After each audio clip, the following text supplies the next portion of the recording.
Amém?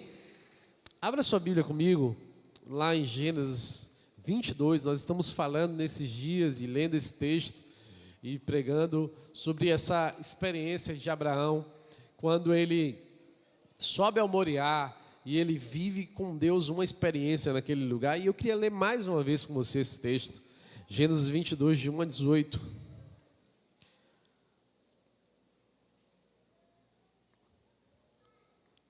Gênesis é o primeiro livro da Bíblia, já fica fácil aí para você encontrar.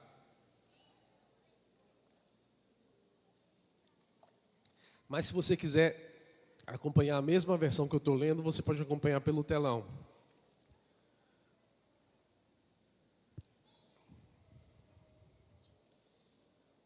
Diz assim: E aconteceu depois dessas coisas, que provou Deus a Abraão e disse-lhe: Abraão. E ele disse: eis-me aqui.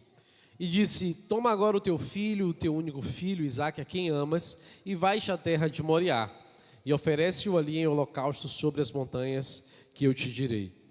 Então se levantou Abraão pela manhã, de madrugada, e albardou o seu jumento, e tomou consigo 2 de seus moços, e Isaque seu filho, e cortou lenha para o holocausto, levantou-se e foi ao lugar que Deus lhe dissera. Ao terceiro dia levantou Abraão os seus olhos, e viu o lugar de longe. E disse a Abraão a seus moços: ficai-vos aqui com o jumento, e eu e o moço iremos até ali, e havendo adorado, tornaremos a vós. E tomou Abraão a lenha do holocausto, e pô-la sobre Isaque seu filho. E ele tomou o fogo e o cutelo na sua mão, e foram ambos juntos. Então falou Isaque a Abraão seu pai, e disse: meu pai. E ele disse: eis-me aqui, meu filho.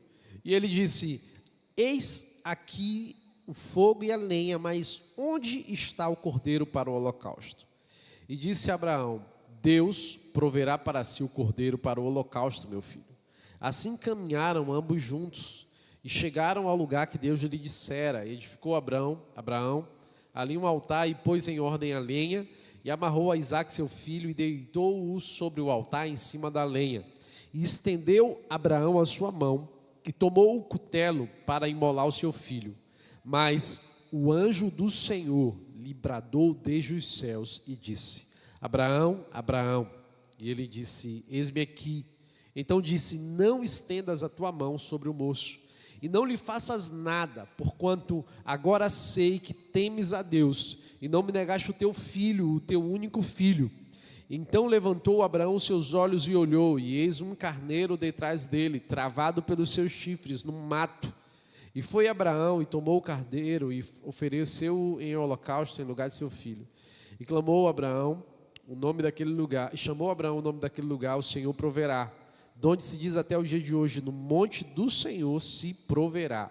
Então o anjo do Senhor bradou a Abraão pela segunda vez desde os céus e disse: por mim mesmo jurei, diz o Senhor, porquanto fizeste esta ação e não me negaste o teu filho, o teu único filho, que deveras te abençoarei e grandissimamente multiplicarei a tua descendência como as estrelas do céu e como a areia que está na praia do mar, e a tua descendência possuirá a porta dos seus inimigos, e em tua descendência serão benditas todas as nações da terra, porquanto obedeceste a minha voz. Amém. Glória a Deus. Quantos estavam aqui no domingo passado, na nossa festa das cores? Quem aqui celebrou muito aqui semana passada? Que maravilha a gente retomar as nossas células. Quem aí a sua célula já iniciou essa semana? Glória a Deus. Que alegria voltarmos a estarmos juntos nas casas. A igreja primitiva era assim, ela se reunia no templo e nas casas. E é isso que faz a igreja. A igreja não é um lugar de distância, que você está lá de longe, apenas ouvindo o pastor falar, não. A igreja é um lugar de caminhar juntos, de caminhar perto. Nós vivemos essa experiência, entre tantas outras formas, também na célula. E a célula é um lugar maravilhoso. Quem aqui está em uma célula? Faz assim, você que está em uma célula. Quem aqui ainda não faz parte de nenhuma célula? Faz assim para a gente conhecer. Aí, então... Você que não faz parte de uma, procura a célula mais próxima, ou da pessoa que você tem uma afinidade aqui na igreja, e vai junto. E eu creio que você vai ser muito abençoado em nome de Jesus. Amém? Nós estamos numa nova estação. E nos próximos meses, nós não vamos falar apenas sobre Abraão e sobre o Monte Moriá, não, mas a gente está no início e eu queria compartilhar algumas verdades ainda sobre a experiência que Abraão tem quando ele acessa esse lugar, quando ele ouve a voz de Deus. E a palavra do Senhor, ela se renova todas as vezes. A gente pode já ter lido um texto mais de 10, 100, centenas de vezes, e ainda assim a palavra do Senhor se renova, e ela tem algo novo para nos ministrar, para falar ao nosso coração, e eu creio que nessa noite a palavra do Senhor vai falar ao seu coração, amém? E essa é a experiência, e esse é o tema que nós temos para essa estação, é subindo a Moriá para viver o meu destino. Moriá é um lugar que representa um ambiente espiritual.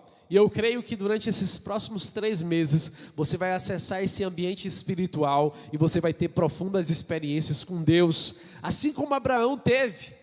Abraão não era apenas um lugar físico quando ele subia a Moriá, ali era um lugar espiritual, um lugar de experiências que ele estava tendo com Deus. E eu creio que você vai ter profundas experiências com Deus nos próximos dias. E Abraão aprendeu algumas coisas ali no Monte Moriá, que aquele ambiente provocou na vida dele. E nós vamos ver algumas coisas mais que Abraão aprendeu, que Abraão experimentou naquele ambiente, naquele lugar, que você vai acessar também comigo nesses dias. E Abraão entende, quando ele chega em Moriá, que ele precisa aprender a depender de Deus. Depender de Deus e viver na dependência de Deus é um desafio, porque nós tentamos esgotar as formas que nós fazemos, que nós idealizamos para suprirmos, para nos precavermos, para nos prepararmos. E essa experiência de Abraão leva ele para um lugar onde ele aprende a depender completamente de Deus. Essa é a experiência que eu desejo, que eu oro, que você tenha durante esses próximos 3 meses. Acessar o lugar onde você aprende a depender completamente de Deus. É muito bom ter segurança, é muito bom ter recursos, é muito bom você estar cercado de segurança, mas não existe nada melhor do que você viver em um lugar onde você depende completamente de Deus. E Moriá, Deus se revela para Abraão como o Deus da provisão. Ele olha para o Senhor naquela experiência, ele entende que ali está o Jeová Jireh, o Deus da provisão. Diga, Deus da provisão. Deus da provisão, ele aprende que Deus não é apenas aquilo que ele já tinha visto até então, ele entende que Deus também é o Deus da provisão. E eu creio que nessa estação você vai viver a maior provisão da sua vida em nome de Jesus. Só que nós precisamos entender que a dependência de Deus é a chave da provisão. Não existe provisão onde não existe dependência de Deus. Provisão não é uma coisa mágica que eu falo aqui, oro aqui e magicamente vai acontecer na sua vida, não. Provisão, ela está em um lugar, ela está em cima desse ambiente. Eu não estou dizendo que é só o lugar físico, sabe, esse ambiente Moriá, em que você é desafiado a subir, que você é desafiado a começar a aprender a depender de Deus, e lá em cima você encontra a provisão. Eu creio, você vai subir a montanha nos próximos dias, você vai subir esse lugar alto, e você vai conhecer o Deus da provisão. E em meio a essa experiência de conhecer e de aprender a depender completamente de Deus, Abraão ele vai sendo modelado por Deus de algumas formas. Por que é uma experiência com o Deus da provisão? Porque Abraão precisava aprender a não depender de outras coisas, porque nós percebemos que ali havia, assim como na vida de muitas pessoas aqui, havia uma sensação de que acontecia uma dependência emocional em Abraão. Quando ele deseja por 25 anos ter um filho, para ver a promessa de Deus se cumprir na sua vida. E ele deseja isso, e ele ora por isso, e ele espera por isso durante 25 anos. E quando Isaac vem, Isaac, Abraão se apega tanto àquilo que ele havia recebido, ao seu filho. Ele se apega tanto, ele se apega de tal forma que a gente começa a perceber um nível de dependência emocional. Eu entendo que quando Deus pede Isaque a Abraão, eu entendo que Deus está querendo romper na vida de Abraão esse sentimento de dependência emocional. Essa coisa de olhar para Isaque e enxergar nele a esperança da promessa. Eu quero te afirmar nessa noite uma coisa: a sua expectativa na promessa sempre precisa estar no Senhor. Só que muitas vezes nós carregamos a experiência de colocarmos toda a nossa expectativa em pessoas. A gente coloca toda a nossa expectativa em pessoas e a gente acaba criando uma dependência emocional de outras pessoas. E o que é isso? É um padrão de comportamento onde a gente começa a depender demais da aprovação, da aceitação, da validação de outra pessoa para que a gente se sinta bem, para que a gente se sinta autoafirmado. E deixa eu falar uma coisa para você hoje: você não precisa da validação de outras pessoas, você não precisa da afirmação de outras pessoas, você precisa da validação dos céus sobre a sua vida. E tem muitas pessoas que não conseguem ter uma vida livre, uma vida plena, porque elas estão sempre dependentes emocionalmente do outro. Tem gente que é casado e que é extremamente dependente emocionalmente do cônjuge. Você não consegue ter liberdade, você não consegue ter paz, porque você vive em função, você vive com a sua vida, sabe, de uma dependência completa da outra pessoa. E subir a Moriá é o desafio de nós superarmos a dependência emocional. Eu não estou falando que a gente não tem que ter apego, que a gente não tem que ter afeto, que a gente não tem que ter realmente um vínculo, mas eu estou dizendo que a gente não pode viver na dependência. Porque você tem uma identidade poderosa, você tem uma identidade em Deus, você tem um propósito em Deus. E ninguém pode afirmar isso em você. Somente Deus é quem diz, e a Bíblia diz que Ele te conhece antes que você fosse formado no ventre da sua mãe. Ele já te conhecia, Ele já tinha te dado um nome, Ele já tinha te dado um propósito, e Ele te conhece, e é Ele quem te valida. Amém? E as pessoas, muitas pessoas nos dias de hoje vivem com dependências emocionais, e aí nós vemos vários sinais disso, quando as pessoas vivem com autoestima muito baixa, sempre se sentindo incapaz, se sentindo incompleto. As pessoas vivem com medo constante de serem deixados, abandonados. Sabe, o tempo todo não tem autonomia nem para tomar decisões, nem para fazer nada. Deus vai te libertar de uma dependência que te faz mal, que te prejudica, que te aprisiona, e Deus vai te levar a um tempo de liberdade, de graça, de alegria, de paz em nome de Jesus. E tem pessoas, por exemplo, que estão solteiras e elas criam dependências emocionais de outras pessoas, de uma tal forma que a outra pessoa passa a ser o seu mundo. Ei, o seu mundo não é ninguém. E quando alguém for o seu mundo, for a sua vida, deixa eu te dizer uma coisa: você vai andar inseguro, você vai andar sem paz, você vai andar sem alegria completa. E é por isso que a experiência de subir a Moriá nos faz nos conhecer de tal forma. Sabe, Isaque, ele se tornou para Abraão o seu apoio emocional, onde ele concentrava toda a sua esperança para o cumprimento da promessa. Só que Moriá é o lugar onde Deus te desafia a aprender a depender somente dEle e você lançar sobre Ele todos os seus apoios emocionais. Isso é difícil. Existem pessoas que já são adultos e até hoje são dependentes emocionalmente dos seus pais. Tem pessoas que já são homens, pais de família, mulheres, mães de família, têm uma vida independente, mas até hoje tem uma dependência emocional dos seus pais. Você deve amar, você deve honrar, você deve fazer tudo o possível, mas quando você se torna dependente, você se torna refém emocionalmente de coisas que você não tem a capacidade de viver em paz. E eu quero declarar que nesse tempo em Moriá, você vai entregar tudo aquilo que é a sua segurança emocional, mas que não é a segurança de verdade, e o Senhor vai se revelar para você como Jeová Jireh, ensinando para você que é possível depender apenas dEle.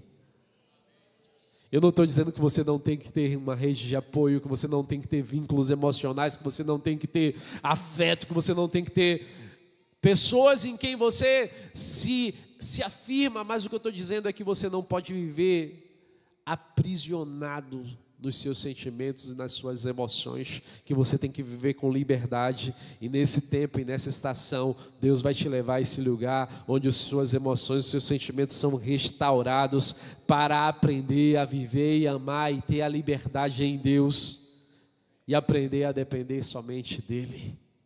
Amém? Mas aprender a depender de Deus é também aprender a ser forte. Porque depender de Deus requer muita ousadia. Vamos pensar na vida de Abraão. 90 anos, ele olha para trás, Deus tinha feito a ele uma promessa: você vai ser pai de uma poderosa nação. Ele não tem filhos, ele vive um improviso quando ele engravida uma das servas da casa. Mas Deus fortalece a promessa para ele e diz: você vai ser pai de uma poderosa nação. E Abraão, aos 90 anos, ainda não sabe o que é isso, mas de repente Deus cumpre a promessa sobre a vida dele e Isaque nasce. E agora ele está apegado, Deus cumpriu a sua palavra, Deus cumpriu a sua promessa e eu estou aqui. E quando Deus pede para ele: Abraão, eu quero que você entregue Isaque. Aprender a depender somente do Deus que faz todas as coisas, é necessário ser muito forte. É necessário aprender a ter forças para encontrar como é que eu posso seguir em frente, como é que eu posso sustentar os planos que Deus tem para a minha vida. Deus vai te ensinar e te levar por caminhos para aprender a ser forte. Quando Deus chama Josué, Deus fala com ele: Josué, seja forte e corajoso. Deus vai te ensinar nesses dias, através de experiências, a ser forte. Tem pessoas que pensam assim: poxa, mas isso está acontecendo na minha vida, essa luta, essa batalha, essa guerra. Ei, muitas vezes são os caminhos que Deus está usando para desenvolver em você a força, para aprender a depender somente dEle, porque a força é desenvolvida.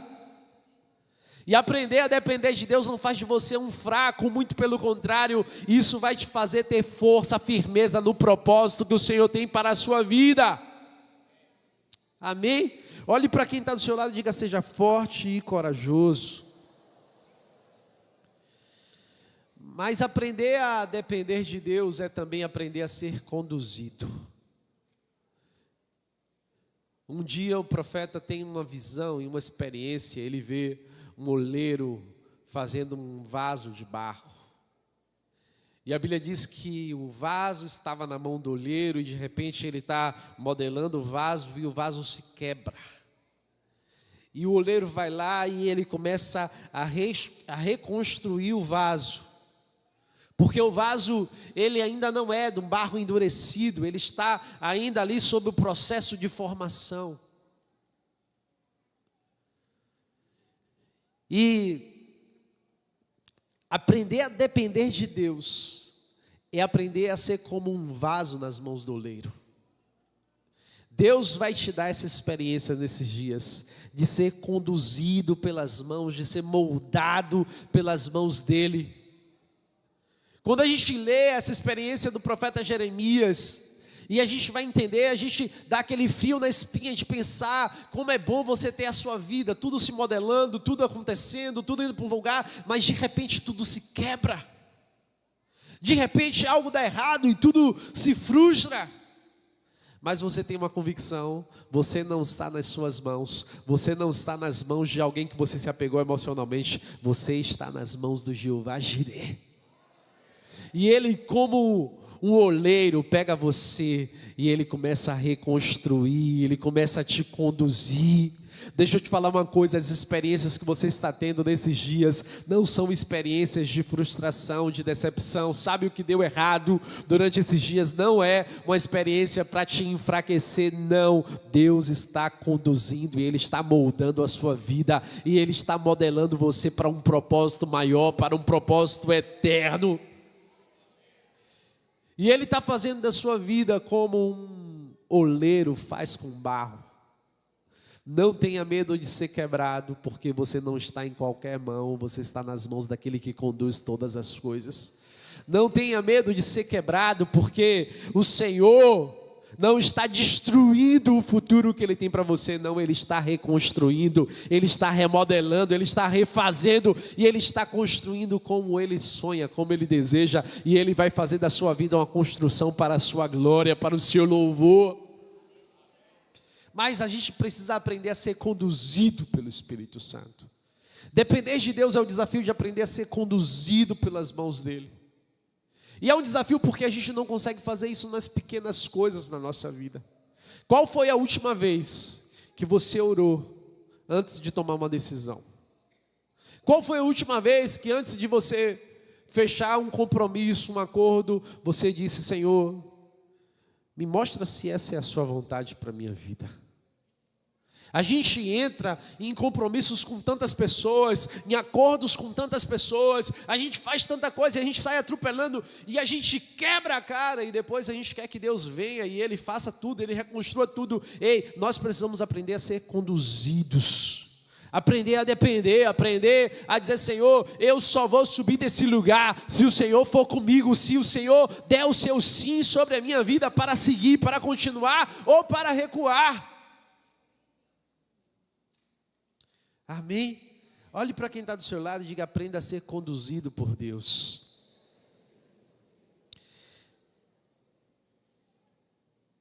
Em Moriá a gente aprende a depender de Deus, mas em Moriá a gente aprende algo poderoso. A gente aprende que a dor se transforma em testemunho. Eu não sei qual foi a sua experiência, mas eu quero declarar que toda dor vai se transformar em testemunho. Eu não sei qual é a sua trajetória, mas eu quero profetizar sobre a sua vida, a sua dor, a sua luta, a sua guerra, ela vai se transformar em um poderoso testemunho. E Abraão vive isso porque ele sobe Moriá com uma dor atravessando o seu peito, mas quando ele desce, não é mais uma dor, é um testemunho. E eu creio que você vai viver essa experiência. Talvez você está se carregando esses dias e dizendo: meu Deus, como eu posso atravessar? Como eu posso subir esse lugar? Se eu tenho uma dor, se eu tenho uma questão não resolvida, se eu tenho tantas coisas. Ei, a sua dor vai se transformar em um testemunho poderoso na terra. E a gente aprende em Moriá exatamente isso: a nossa aprovação não é eterna. Sabe, o processo ele pode ser difícil, doloroso, a gente está lá nas mãos do oleiro e a gente é moldado, a gente é amassado, a gente é quebrado, mas a gente tem uma certeza: a aprovação não é eterna, o Senhor já está formando você para a sua glória e você vai viver um tempo novo de celebração e de testemunho. Essa é a nossa esperança. A gente está caminhando, a gente carrega as nossas lutas, as nossas provações, as nossas dores, mas a gente tem essa certeza: as dores desse tempo presente não podem se comparar com a glória que em nós há de ser revelada. Deus tem um basta para essa situação. Existe um tempo determinado nos céus para colocar um fim nesse processo de provação, nesse processo de dor, nessa luta que você está enfrentando, que você olha para as pessoas dentro da sua casa e você diz: por quê que a gente está passando por isso? Por que teve que acontecer desse jeito? Por que só na minha casa que acontece dessa forma? Por que eu estou passando por isso? Você está passando por isso, não para entender o porquê, mas entendendo que é só até ali, e que você sobe o monte com dor no peito, com a garganta assim, atravessando, mas você desce de lá com um testemunho poderoso, dizendo que o seu Deus é o Deus de milagre, é um Deus que ressuscita, é um Deus que restitui. E Deus, Ele não está tentando testar você para reprovar a sua fé, não, mas é para fortalecer. Deus vai fortalecer a sua fé. Quando você descer de Moriá, você vai ser um crente mais convicto, mais forte, mais carregando no peito a certeza: o Senhor está comigo. Porque quem aqui nunca atravessou um momento na vida em que você disse: será que Deus está comigo mesmo? Será que Deus me chamou mesmo? Será que Ele quer realmente fazer algo na minha vida? Só que quando você já atravessou Moriá, e já atravessou as dores, e já atravessou as provações, e já atravessou as lutas, você passa a não questionar mais: será que Deus? Não, porque a sua fé está fortalecida pela resposta após a provação.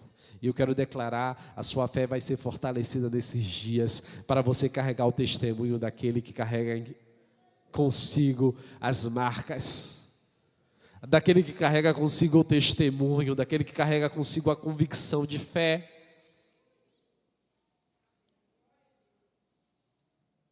Sabe onde existe mais fé? Sabe onde existe mais fé? Não é em alguém que teve tudo muito fácil, tudo muito feliz e tudo acontecendo muito bem, não. Sabe onde é que existe mais fé? É em alguém que já passou por tudo, já passou por todos os processos, por todas as lutas, por todas as dores. Sabe quando você vê alguém, e muitas vezes um pastor chegar, sabe, e você olha assim: poxa, que grande pessoa. Geralmente você vai enxergar um grande testemunho de dores, mas um grande testemunho de ressurreição. Eu olho sempre e gosto, acho linda a história do casal. As pessoas falam muito quando não conhecem, mas do casal Apóstolo Estevão e Bispa Sônia Hernandes, porque eu me identifico com muitas coisas na vida deles, porque eu nunca vi um casal sofrer tanto. Eles podem ter errado na vida, mas eles sofreram muito.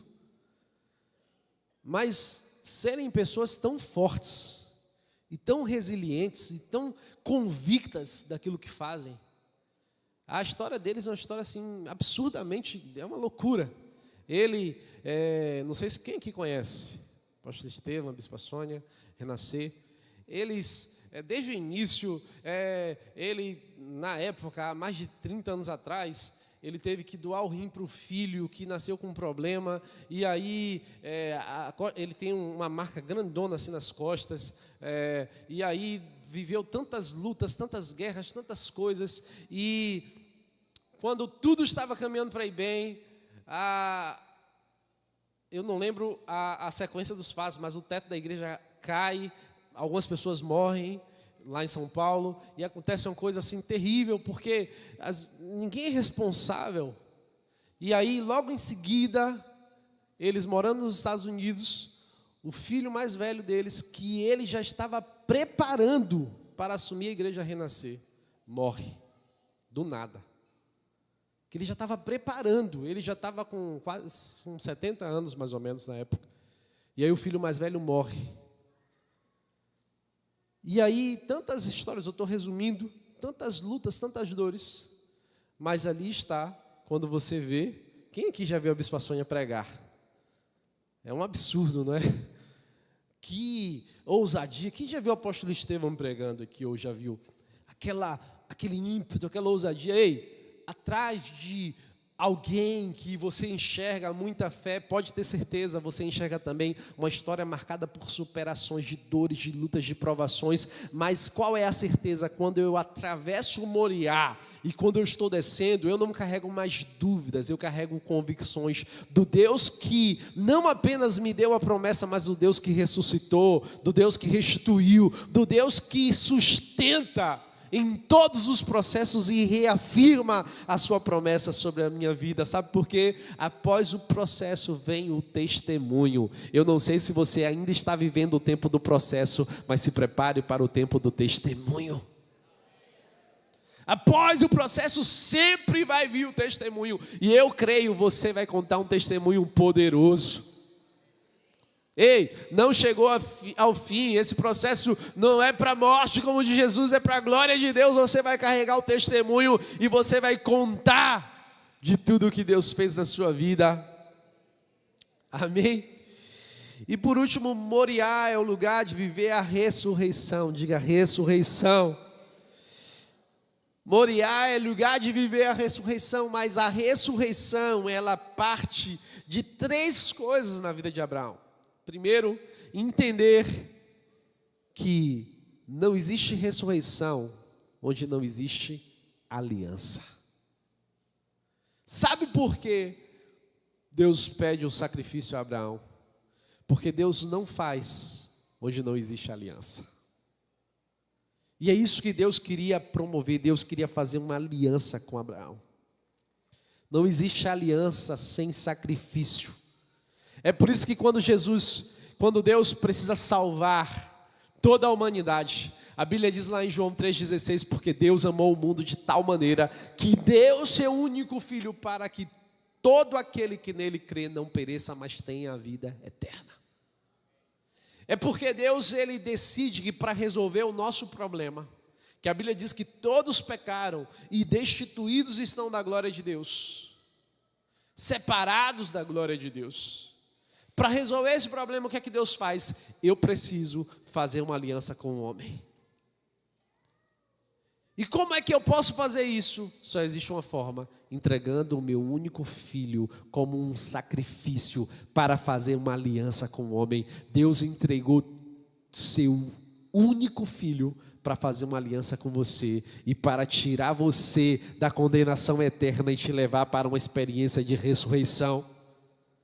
É por isso que sem cruz não existe ressurreição. Tem pessoas que querem anunciar um evangelho que não existe cruz, mas sem a cruz não existe ressurreição. Eu creio que Deus tem uma vitória para você quando você estiver descendo do Moriá, que Deus tem um testemunho, que Deus vai fazer grandes coisas na sua vida, mas Deus não vai fazer nada onde não existe aliança. Eu não posso orar para Deus te abençoar, para Deus te prosperar, para Deus fazer as coisas acontecerem na sua vida, para Deus trazer a provisão sobre a sua vida, se eu não falar para você de que é preciso entrar para essa realidade a partir de uma aliança. E como é que se faz essa aliança? Entendendo que Jesus veio e se entregou na cruz para se tornar o Senhor e o Salvador da sua vida e mudar a sua história e transformar os seus caminhos. Que o sacrifício que ele fez foi perfeito para tirar você da morte e levar você para a vida e para a ressurreição. A gente não consegue firmar aliança só por herança. Porque eu estou garantido, os meus pais foram grandes homens, são grandes homens de fé. Eu estou garantido porque meu pai é pastor, é apóstola, minha mãe é apóstola, é uma mulher de oração. Não, isso não é suficiente, porque Deus não tem um processo em que Ele libera sobre nós essa experiência por herança, ou porque eu sigo uma tradição, não, mas porque eu tenho uma experiência pessoal com Deus, e Deus hoje, e Deus esses dias vai te proporcionar uma experiência pessoal com Ele. Se você pode até estar dentro da igreja e nunca ter vivido uma experiência pessoal com Deus. Você pode até já ter se batizado e nunca ter vivido uma experiência pessoal com Deus. Você pode já até ser um líder de célula e nunca ter tido uma experiência pessoal com Deus. Mas eu creio que nesses dias você vai ter uma experiência pessoal com Ele. E Ele vai se revelar para você. E Ele vai te dar acesso a uma realidade que você nunca teve antes. Sem aliança não existe ressurreição. Então, nessa estação da ressurreição, é a estação que você vai fazer uma aliança, que você vai renovar a sua aliança com Deus. Amém? Olha para quem está do seu lado e diga assim: está na hora de fazer uma aliança com Deus.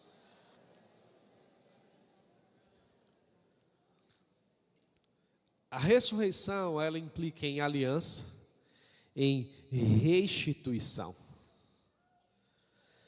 Porque Abraão sobe a Moriá com o peso de ter perdido o seu filho. Ele sabe que ele está subindo e a perda de seu filho é iminente. Mas quando ele retorna, ele não carrega mais a dor de perder, ele carrega a alegria da restituição. Na estação da ressurreição, você tem acesso à restituição. Eu não sei o que você já perdeu. Não sei quais são as suas perdas, mas a Bíblia, Jesus fala claramente sobre restituição. Jesus conta 3 parábolas sobre restituição. Ele fala sobre uma de um pastor que tinha 100 ovelhas. Ele conta sobre uma mulher que tinha algumas moedas. E ele conta sobre um pai que tinha um filho. Ele conta que esses 3 personagens perderam aquilo que eles possuíam. Perderam aquilo que eles tanto amavam. E quando eles perderam, eles com muita certeza foram atrás e buscar a sua restituição. Hoje eu tenho uma palavra para você. Nessa estação da ressurreição, Deus quer liberar sobre a sua vida a restituição. Só que esses 3 personagens que Jesus descreve nessas 3 parábolas foram pessoas que de forma insistente procuraram a restituição.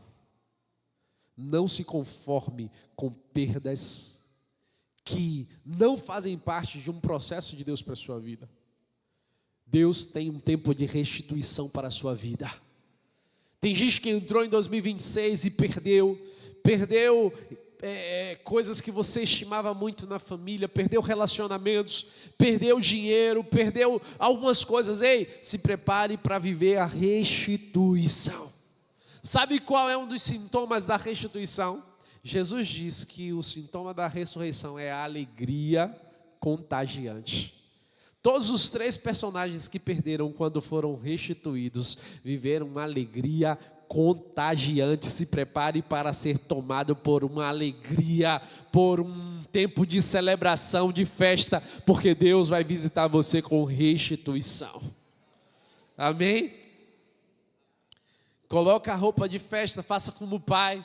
Coloca a roupa de festa, coloca o tempo, vamos fazer uma celebração porque ele estava morto e reviveu, tinha se perdido e foi encontrado.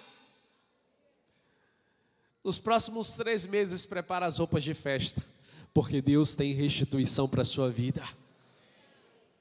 Prepara o anel, prepara a sandália, prepara as roupas de festa, porque Deus vai alcançar a sua casa com restituição. Deus vai alcançar a sua vida com restituição. E por último, a ressurreição ativa o nosso destino.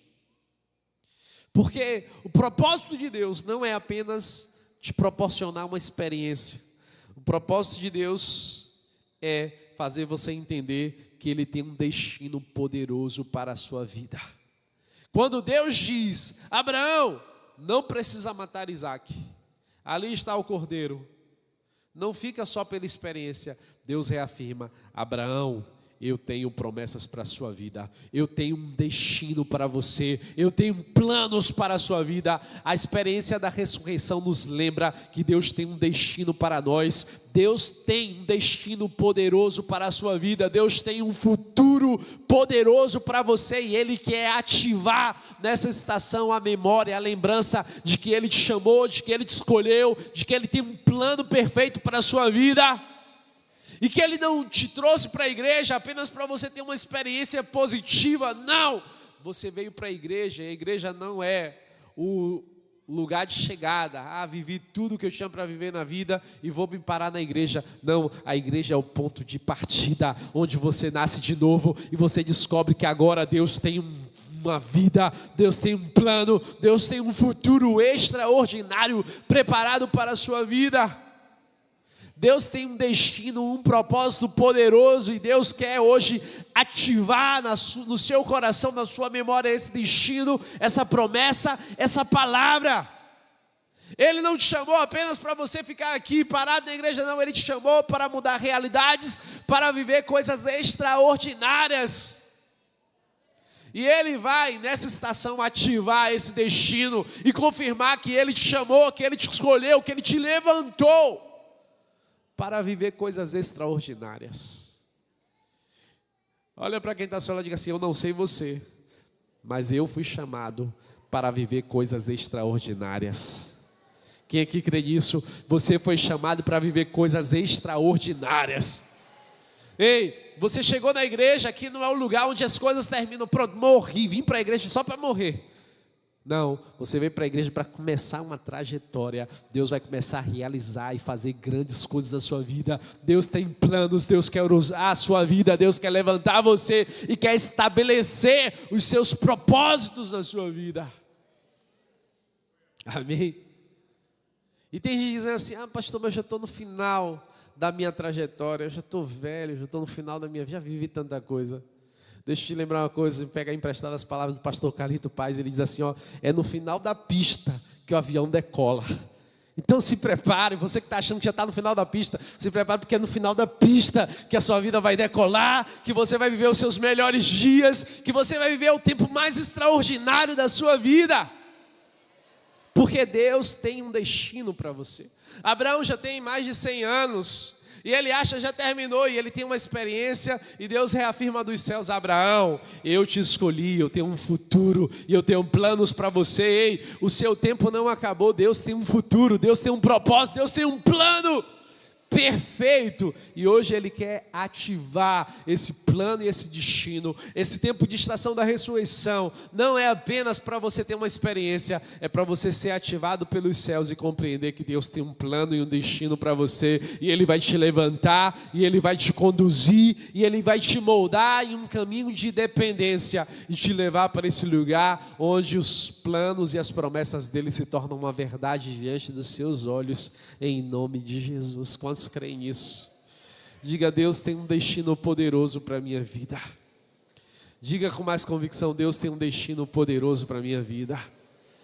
Ei, não se incomode achando que as coisas estão terminando. Vou reafirmar: é no final da pista que o avião decola, as coisas acontecem. Deus vai fazer grandes coisas na sua vida, em nome de Jesus. Quantos aqui creem nisso? Quantos aqui creem que nessa estação você vai subir a Moriá e você vai descer de Moriá com um destino poderoso e viver as promessas de Deus para a sua vida? Eu quero orar por você nessa noite, porque eu tenho certeza que Deus tem um destino, que Deus tem um propósito na sua vida. Mas você precisa ter a experiência que vai ativar no seu coração esse propósito e te fazer viver essas promessas em nome de Jesus. Eu queria que você ficasse de pé nessa hora, eu quero orar com você.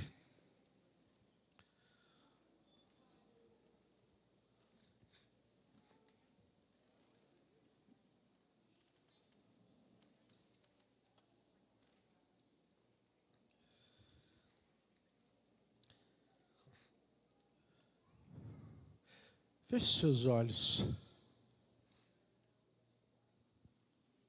Talvez você tenha caminhado em um tempo de provação. Talvez você tenha perguntado para Deus sobre algumas coisas que têm acontecido na sua vida. E Deus está ensinando você e te mostrando a aprender a depender dEle. Deus está te ensinando a ser moldado pelas suas mãos. Feche seus olhos e coloque a mão no seu coração. Nesse tempo você está acessando Moriá. E Moriá é um lugar onde você aprende a depender de Deus. Moriá é um lugar onde você aprende a ser conduzido pelas mãos do Senhor. Ei, Deus não está sorrindo em pensar que está te fazendo passar por um tempo de provação, não. Deus está moldando você. Deus está moldando você, e você é como um vaso de barro nas mãos dEle. E por mais que você se quebre, você tenha certeza, você está nas mãos dEle. Você está nas mãos dele. Você está nas mãos daquele que tem todo o poder. Começa a pedir: Senhor, me ensina a depender do Senhor. Me ensina a ser conduzido pelo Senhor em todas as coisas. Nós declaramos essa noite que em Moriá nossa dor se transforma em testemunho. Deus está construindo testemunhos aqui nesse lugar. Deus está construindo testemunhos aqui nessa noite. Sabe, esse tempo de dor, de luta, de provação, Deus está construindo testemunhos poderosos na sua vida. E Ele vai fortalecer, e Ele vai sustentar você. E Ele vai te fazer atravessar Moriá. E você vai viver um tempo de ressurreição. O Deus de restituição é o Deus que estabelece destinos, e o Senhor está estabelecendo um destino poderoso sobre a sua vida. Levante sua mão direita aos céus. Senhor, nós estamos aqui nessa noite porque nós cremos. O Senhor não está apenas nos testando, o Senhor está fortalecendo a nossa fé. O Senhor não está destruindo a nossa caminhada, não. O Senhor está nos moldando, nos modelando, porque o Senhor tem planos maiores para nós. A gente acha, Senhor, que a gente tem o conhecimento de tudo, que a gente sabe fazer tudo, mas não existe nada melhor do que ser conduzido pelas suas mãos, do que ser moldado pelas tuas mãos. Espírito Santo, eu te peço, por favor, não tira a mão da nossa vida, não tira a mão de nos modelar, de nos moldar, de nos conduzir. Espírito Santo, eu creio que é o Senhor que está aqui nessa noite, e é o Senhor que está fazendo dessa caminhada, desse processo, dessa provação, é o Senhor quem está construindo um testemunho poderoso. O nosso papel, Senhor, não é questionar, não é entender o porquê. O nosso papel é entender que enquanto as suas mãos estão sobre nós, o Senhor está nos modelando, o Senhor está nos preparando, e o Senhor está construindo um testemunho poderoso a partir da nossa vida. Espírito Santo, por favor, que as tuas mãos permaneçam sobre a nossa vida, que a tua mão permaneça nos modelando, que a tua mão permaneça nos curando, nos moldando, nos restaurando, nos mudando.